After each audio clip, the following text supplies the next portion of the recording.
নমস্কার সুপ্রিয় দর্শক বন্ধু, আমি সুমিত। আমার বাগানে আপনাদের সবাইকে জানাই অনেক অনেক স্বাগত। আশা করি আপনারা সবাই ভালো আছেন এবং আপনাদের গাছেরাও খুব ভালো আছে।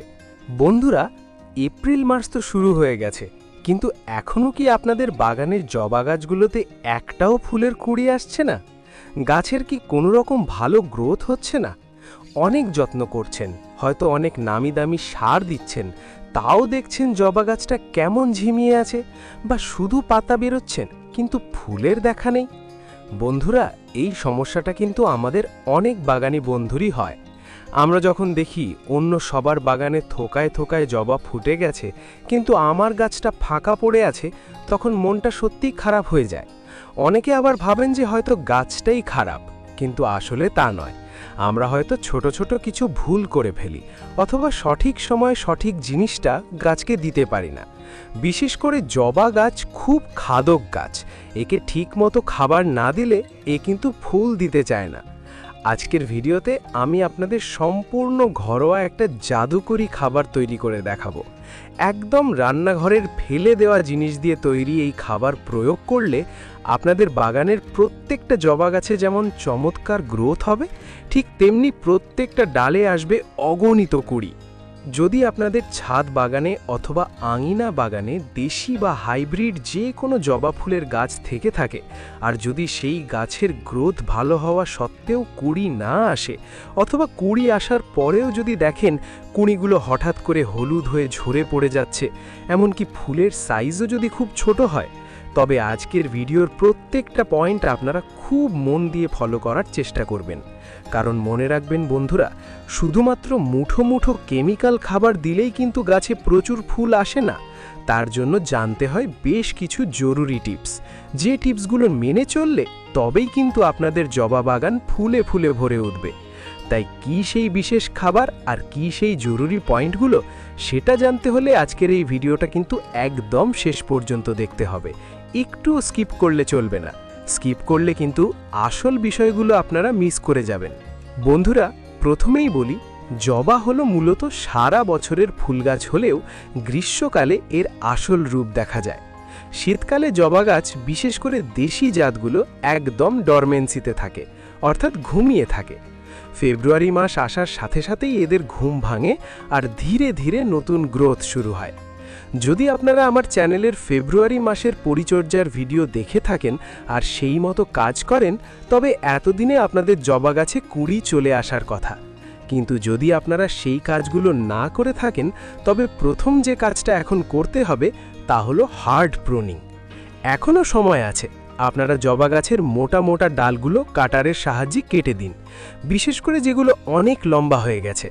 দেখুন, আমার এই গাছটি কাটাই ছাঁটাইয়ের পর কত সুন্দরভাবে বেড়ে উঠছে, আর এখন দেখুন পাশ থেকে কত সুন্দর সরু সরু নতুন ডাল বেরিয়েছে। আসলে জবা গাছের পুরনো ডালে কিন্তু বেশি ফুল হয় না, নতুন ডাল মানেই কিন্তু এক ঝাঁক নতুন ফুল আর প্রচুর কুঁড়ি। হার্ড প্রুনিং করার পর গাছটাকে এক সপ্তাহের জন্য একটু ছায়ায় রাখবেন। তারপর যখন ছোট ছোট পাতা বা শুট বেরোতে শুরু করবে, তখন একে সরাসরি কড়া রোদে দেবেন। আর যাদের হার্ড প্রুনিং হয়ে গেছে, গাছ ঝোপালো হচ্ছে কিন্তু কুঁড়ি আসছে না, তারা সফট প্রুনিং করুন, অর্থাৎ ডগার দিকের কচি অংশগুলো হালকা করে নখ দিয়ে বা কাঁচি দিয়ে কেটে দিন। এতে ওই ডগার পাশ থেকে নতুন ডাল বেরোবে আর তাতেই আসবে কুঁড়ি।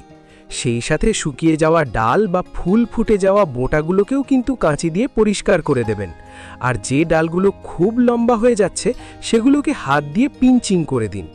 কুঁড়ি আসার আগে পর্যন্ত এই পিঞ্চিং প্রসেসটা কিন্তু আপনাদের চালিয়ে যেতে হবে। সপ্তাহে একবার, অর্থাৎ 7 দিন অন্তর অন্তর এটি করবেন, তাহলেই দেখবেন জবা গাছটা খুব দ্রুত ঝোপালো হয়ে উঠছে। দ্বিতীয় পয়েন্ট হলো রোদ। জবা গাছ কিন্তু রোদ সবথেকে বেশি ভালোবাসে। গাছ যখন একটু বড় হয়ে যাবে বা নতুন ডাল বেরোবে, তখন একে অন্তত 6 থেকে 7 ঘন্টা কড়া রোদে রাখতেই হবে। পর্যাপ্ত রোদ না পেলে জবা গাছে কিন্তু কোনোভাবেই বেশি কুঁড়ি আসবে না। আর 3 নম্বর সমস্যা হলো কুঁড়ি হলুদ হয়ে ঝরে যাওয়া। এটা মূলত হয় আবহাওয়ার তারতম্যের কারণে বা অতিরিক্ত জল দেওয়ার ফলে। জবা গাছের টবের মাটি যদি সব সময় কাদা কাদা হয়ে থাকে, তবে কিন্তু কুঁড়ি ঝরবেই। আবার মাটি একদম শুকিয়ে কাঠ হয়ে গেলেও কুঁড়ি ঝরে যায়, তাই বুঝে শুনে জল দেবেন। এছাড়া জবা গাছে মিলিবাগ বা সাদা পোকার উপদ্রব হলে কুঁড়ি নষ্ট হয়ে যায়, তাই গাছকে সব সময় পরিষ্কার রাখতে হবে। সপ্তাহে একবার করে অবশ্যই একটি কীটনাশকের স্প্রে গাছে করবেন। আমি আমার গাছের কাকা কীটনাশকটি ব্যবহার করে থাকি। এবার চলুন আমরা জবা গাছের জন্য সেই আসল জাদুকরি খাবারে আসি। যে কোনো খাবার দেওয়ার আগে টবের আগাছাগুলো একদম পরিষ্কার করে নেবেন, কারণ আগাছা থাকলে আপনার দেওয়া সারের ভাগ ওরাই আগে খেয়ে নেবে, গাছ পাবে না। এরপর নিড়ানি দিয়ে টবের মিডিয়াটা খুব ভালো করে খুশে নেবেন। মাটি একটু শুকনো থাকলে খাবারটা খুব ভালো কাজ করে। এবার আমি প্রথমে দুটো শুকনো খাবার মাটিতে দেব। প্রথমটা হলো হলুদ গুঁড়ো। 8 ইঞ্চি টবের জন্য হাফ চামচ আর 10 ইঞ্চির জন্য 1 চামচ হলুদ গুঁড়ো চারিদিকে ছড়িয়ে দিন। জবা গাছের শিকড়ে অনেক সময় ফাঙ্গাস লাগে, এই হলুদ গুঁড়ো দিলে সেই ফাঙ্গাস মরে যাবে আর শিকড় খুব ভালো থাকবে। এরপর দেব 1 মুঠো ভার্মি কম্পোস্ট বা পুরনো গোবর সার। এতে থাকা ন্যাচারাল এনপিকে জবা গাছের গ্রোথকে অনেক গুণ বাড়িয়ে দেবে। এটি মাসে একবার অবশ্যই করবেন। এবার তৈরি করব সেই বিশেষ লিকুইড সার যা জবা গাছে কুঁড়ির বন্যা বয়ে আনবে। এর জন্য আমাদের লাগবে একটা বড় সাইজের আলু। সম্পূর্ণ আলু নয়, শুধু আলুর খোসা। আমি একটা বড় আলুর খোসা ছাড়িয়ে 750 ml জলে ভিজিয়ে দিচ্ছি। এটা একটা এয়ারটাইট কন্টেনারে অথবা আপনারা 750 ml এর প্লাস্টিকের বোতলে ভরে ঢাকনা বন্ধ করে 3 দিন ছায়ায় রেখে পচাতে হবে। 3 দিন পর এই আলুর খোসা পচানো জলটা একটা ছাঁকনি দিয়ে ছেঁকে অন্য পাত্রে নেব। এখানে একটা গুরুত্বপূর্ণ টিপস আপনারা জেনে রাখুন, যদি বেশি পরিমাণ আলুর খোসার এই তরল সারটি বানান তাহলে এটিকে ছাঁকার পর যে কোনো বড় বোতলে এটিকে স্টোর করে রাখতে পারবেন। আর যত বেশি এটি পুরনো হবে তত এর গুণমান অনেক বাড়বে, কিন্তু এটিকে অবশ্যই আগে ছেঁকে নিতে হবে, তারপর বোতলে ভরবেন। এই আলুর খোসায় প্রচুর পটাশিয়াম থাকে, যা জবা গাছে ফুল আনতে সাহায্য করে। এবার এর সাথে মেশাবো প্রায় 250 ml চাল ধোয়া বা ডাল ধোয়া জল। বন্ধুরা, চাল ধোয়া জলে প্রচুর পুষ্টি থাকে, যা গাছের রোগ প্রতিরোধ ক্ষমতা বাড়ায়। আর এই মিশ্রণে আমি মেশাবো 1 চামচ ফ্রেশ দানাদার চা পাতা। পাউডার চা পাতা নিলে ভালো কাজ হবে না।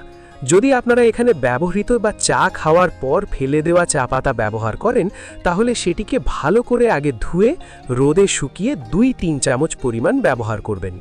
চা পাতায় থাকা ট্যানিন অর্থাৎ ট্যানিক অ্যাসিড মাটিকে অ্যাসিডিক করবে, যা জবা গাছের জন্য সবথেকে বেশি জরুরি, কারণ জবা গাছ অ্যাসিডিক মাটি খুব পছন্দ করে। তো এই 1 লিটার ঘন মিশ্রণ তৈরি হলো। এর সাথে আরও 1 লিটার সাধারণ জল মিশিয়ে মোট 2 লিটার পাতলা লিকুইড সার তৈরি করে নিন।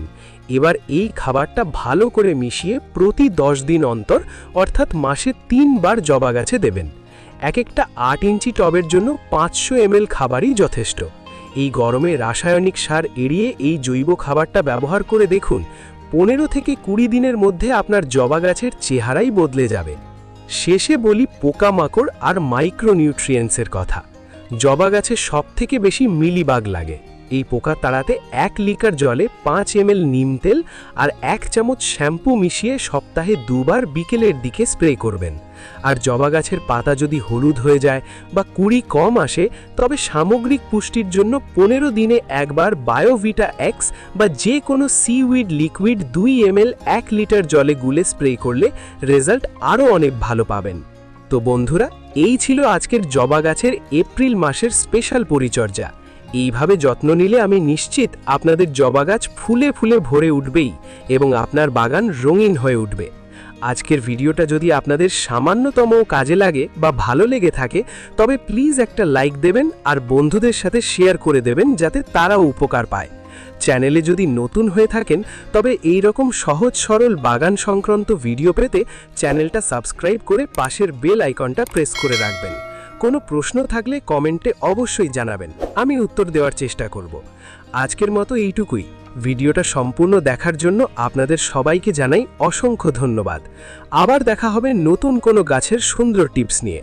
সবাই খুব ভালো থাকবেন, সুস্থ থাকবেন এবং আনন্দে বাগান করবেন। ধন্যবাদ।